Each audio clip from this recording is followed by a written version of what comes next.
Welcome to the Rapport Advantage podcast, transforming the way leaders communicate. Here's your host, human behavior expert and professional speaker, Alex Swire-Clark. Welcome to our show today.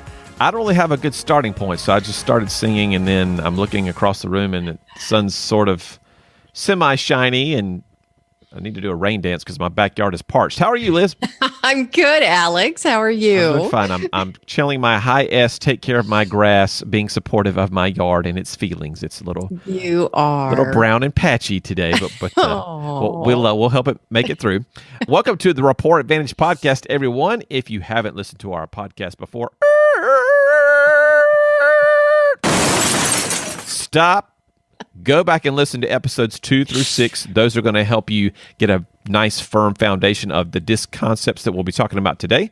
We are always here to help you break down the walls of miscommunication, increase your emotional intelligence, and build better relationships in the workplace and beyond. Because that's where the money is, baby. I am Alex Swire-Clark, CEO, speaker, and emotional intelligence expert. And I'm Liz Parker. I'm a certified behavioral analyst. I do job benchmarking along with strategic growth consulting. And I have a friend of mine in one of my coaching groups who mentioned your name the other day. He said, yeah, I've got to get Liz back in here to do some more stuff. So, yeah. Chapow. We like that. This show is all about you, our audience. So give us your input and feedback. You can find us on Facebook at The Rapport Advantage, on Twitter at Rapport Podcast, or you can visit the website at rapportadvantage.com. Today's show topic, S's perceptions under stress. This is part 3 of our 4-part series in terms of figuring out what the stress levels are in terms of how they're shown from other people's perceptions. So we'll start the style with how they perceive themselves when they're under pressure. And then we'll talk about how other people see those styles when they're under pressure to a moderate degree and then to a severe degree. So we end up with when those are going on and life's getting out of control, what do other people perceive from those styles?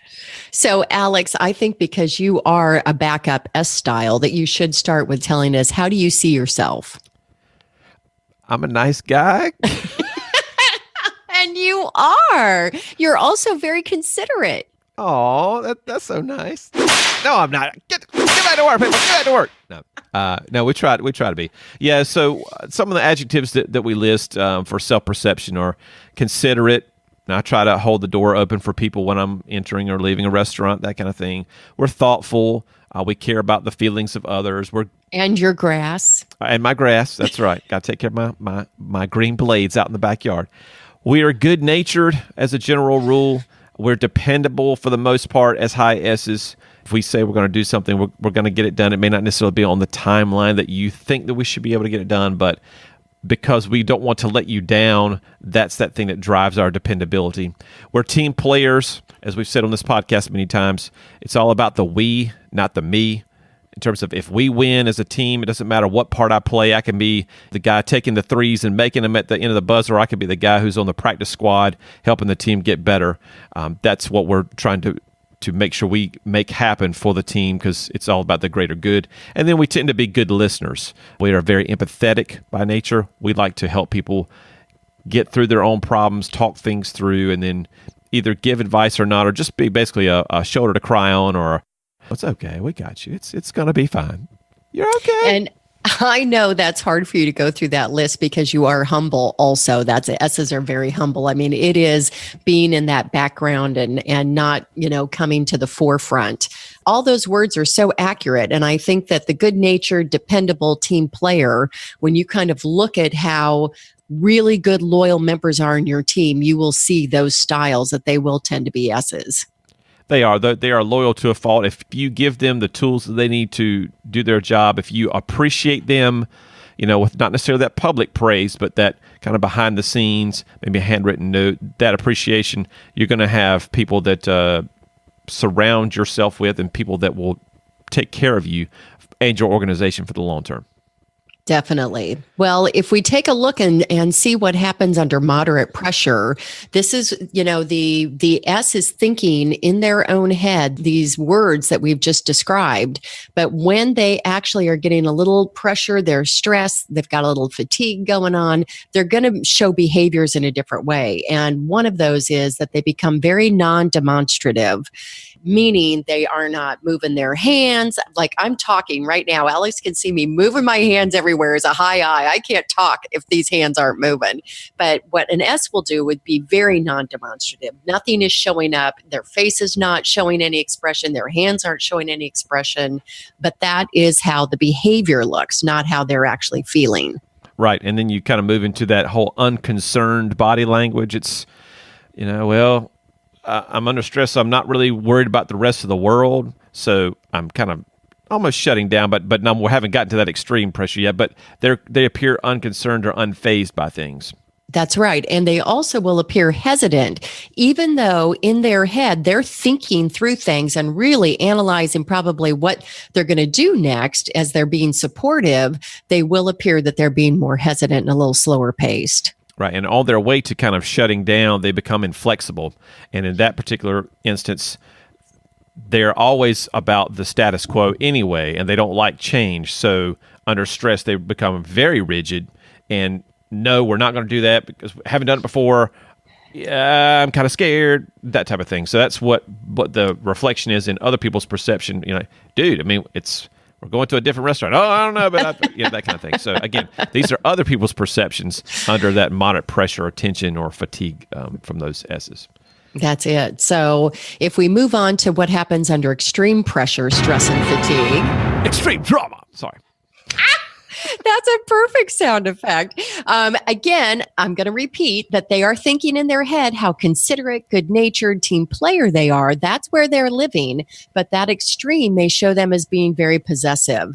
And I love to be able to put some definition around this possessive word, because what will happen is if something happens and they're a little bit tired, or not a little bit, they are extremely tired or something, they're going to hold on to everything they have. They hold on to their ideas. They hold on to their space. They hold on to whatever is around them that makes it feel like it's theirs. And that possessiveness comes through very loud and clear. It's like, this is my project. This is my office. Don't move my furniture. Don't move my pens around. Don't give me something new and different. Yeah, they become very possessive of the things that give them stability and sameness. Again, it's all about that not liking change. And so I've used my little Tar Heel cup forever. Don't take my Well, you took my Tar Heel cups away. What happened? Well, we decided to get new, expensive ceramic mugs, but I don't want mugs. I want my old beat up cup. So they become very possessive of, or they appear to be very possessive of the things that they have or that have worked for them in the past. Oh my gosh, my husband will never give up that darn coffee cup. He's an S. And I am like, honey, we need to wash the cup. It's all nice and brown and nasty in the bottom. And dude, we got to run it through the washer at least one time. They also start to become stubborn in terms of how they do things and or how they're perceived about doing things. Again, that whole I person wants to come in and allow some creativity and spontaneity. Nope, not for that S under extreme pressure. They're going to stick with what works. They're going to stick with what works, and this is the procedure, and this is the way we've always done it. And I know that I've got comfort in that consistency, and that's what they're going to stick with. Yeah, and they will also appear detached. And as I think about the detached word that people are seeing in their heads, and Alex, correct me if I'm wrong, but it looks like they're probably doing the thoughtful approach. They're thinking about things. They're trying to process what's happening, but their outward appearance and their behavior looks like they've shut down and they've detached from the situation. Is that kind of what's happening? Yeah, I agree. And also remember, we're talking about slower paced styles anyway as S's. Mm-hmm. And so they even slow it down more to almost the snail's pace. And when that happens, they appear to be detached in terms of they're not engaging. They're not doing anything. They're really starting to think more, feel more. And then, well, do something, I mean, get involved. And that pushes them away even more. So, and then that leads to the fourth one on our chart, which is insensitive. And that's just not an S thing. I mean, they are the most sensitive people on the planet, but under stress, they can be an inverted flip of that. And so they get stressed out and they're so busy, normally they're comfortable in their own skin enough to be able to think and care about the thoughts and feelings of others, that at that point it's just all out the door. I mean, it's just, and so they're trying to get back to that comfort level. They're going to say something, do something, think something that could be taken the wrong way or could be not their normal other people first, me second mentality. They flip that to go me first. And when that happens, oh, what's wrong with Alex today? He's normally so happy and caring and asking me how my day is, and he hasn't said any of that stuff, and so that whole detached and moving away. Yeah. And I always think about that poker face that the S's have. And that's how I look at that detached and insensitive. It may appear that they are in that insensitive state while they have that poker face, but they are just internally processing all those thoughts. And I think that if we understand that about people, that their intention is not that, it helps us to have better conversation. Yeah. I mean, the perception is you try to engage with an S and you get this. Mm-hmm. But really, they're just churning and churning and churning and churning on the inside, trying to deal with the stress and the strain that they're under from that particular issue or whatever the reason happens to be. So, and as CEO, can I ask, don't you run into that when you're running your virtual billing side of the company? I don't think I probably said that right, but that's fine. Yes, and we do have that.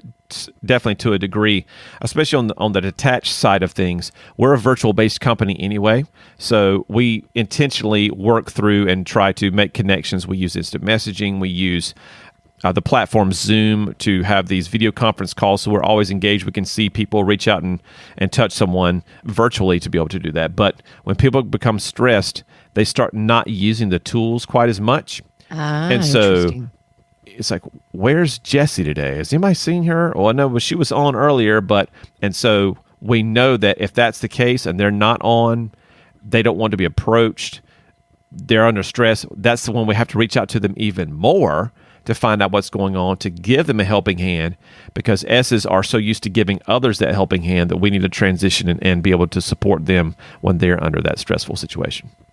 Great. Thank you for sharing that. I think that's important. You bet. And again, it's a little bit different virtually than it would be in a brick and mortar type of situation, where if they have to go to an office, they can't escape. They might shut the door, close the blinds, that type of thing.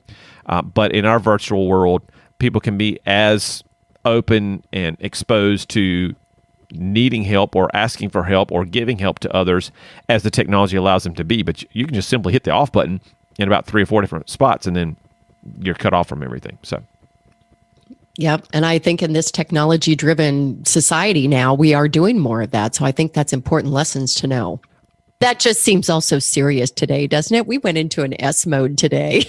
Well, we got to reach our S's because they're deep feelers, and so we got to be a little more reserved today and calm it down a little bit and try not to. Like we normally would. That's your eye coming through. Just a little bit. And so before the S's say, oh no, we're going back down that road again, we will end the show quickly. I'd like to thank Liz Parker for joining me today. Liz, how can folks get in touch with you?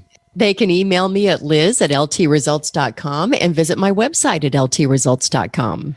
Awesome. Very good. You can join our Facebook. Head over to Facebook and search the Rapport Advantage podcast. Our group will appear. Just click to join. Got some great questions and get your feedback on all kinds of issues that we talk about over there.